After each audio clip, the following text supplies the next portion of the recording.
Hey guys, welcome back to the channel. This is Russell, KD9FAL here. Today I have in front of me the Talkpod N39Plus. I want to preface by saying this is not a ham radio. This is being called virtual ham radio. I'm not sure how I feel about that. But it is a 4G LTE. I'd call it a push-to-talk over cellular device.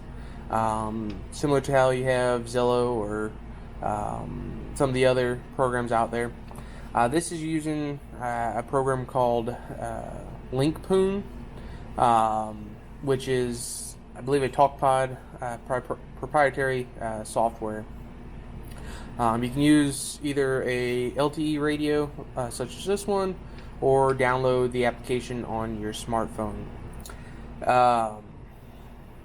I don't know how I feel about this, just because I think it could have been kind of put out there better, but we'll start off with kind of what comes with the device.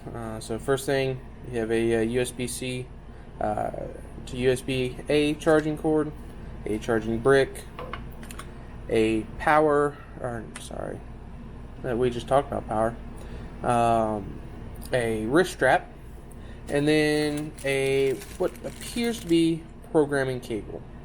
I'm not quite sure what the programming cable is for, or what it's used for. There's not much instructions in the device. This is a kind of a beta testing, from my understanding still. So these are the instructions that I got, with a little bit of troubleshooting on the back. So, kind of going over the device. You get a 4G antenna on the top.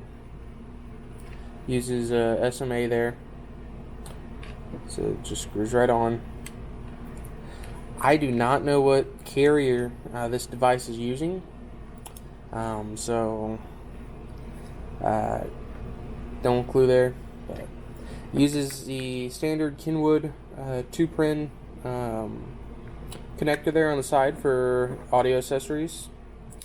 We take the battery off the back. We have a SIM compartment back here. You can actually have 2 SIMs going there. The battery is USB-C compatible. One thing I kind of would have done, instead of putting the USB-C on the bottom, I would have put it kind of somewhere on the back so the radio could still sit up while it's charging. But, oh well, that's just personal preference. The belt clip and battery kind of holder fasteners feel a little cheaply made. They're plastic, but they snap right in. If we turn it on, it takes a few seconds to turn on, since it is, I believe it's an Android device. I might be wrong on that. I'm not entirely sure.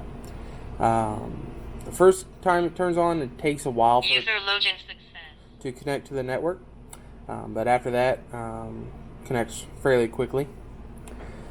Looking at the screen here, at the top left we have the time, top right is the battery indication, and then the signal status for the cell network. The battery lasts quite a bit. I left it on for almost 2 straight days, and it still has a charge there. We have an A and B channel, channel I would call it. It uses, they call them frequencies. I would refer to them as talk groups. Similar how DMR has a talk group. These have talk groups. Rather than kind of having how DMR has names to those talk groups on Brandmeister or TGIF or other networks, this just has the frequency. So the talk group number there. Kind of the most common that I've found is the 146520, based off the 2-meter calling frequency. That seems to be the most active, referred to as talk group. The top left shows you the last caller, the name of that caller, user ID. Right to the right of that is when that call came through, and then you have the frequency or talk group, and then what channel it is. Here's the number of users connected. You have two programmable buttons on the side. If we click the green button, it takes us into the menu. We have Group A, Group B. This is where you can go in and add groups, talk groups, or frequencies, whatever you want to call them. So that way you can cycle through them. Right now I just have the one I programmed in. Same thing goes for Group B. We have a call log, so that way you can see who is the last user that was transmitting on that talk group.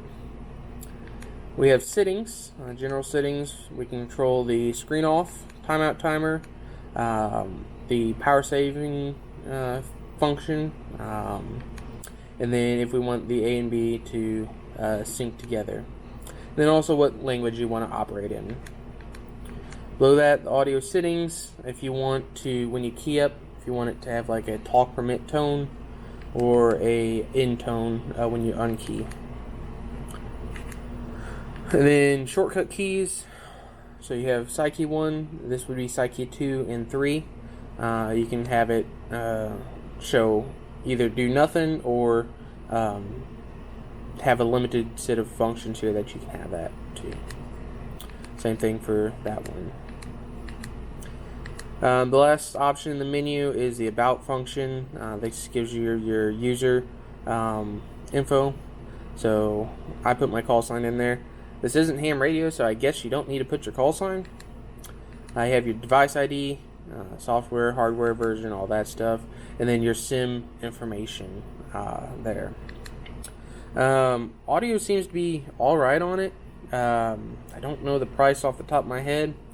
I probably would not purchase this personally. I think it has its place for some people. It's just not for me. It's not true ham radio. I think it could be branded differently, as more as a push to talk over cellular or something like that.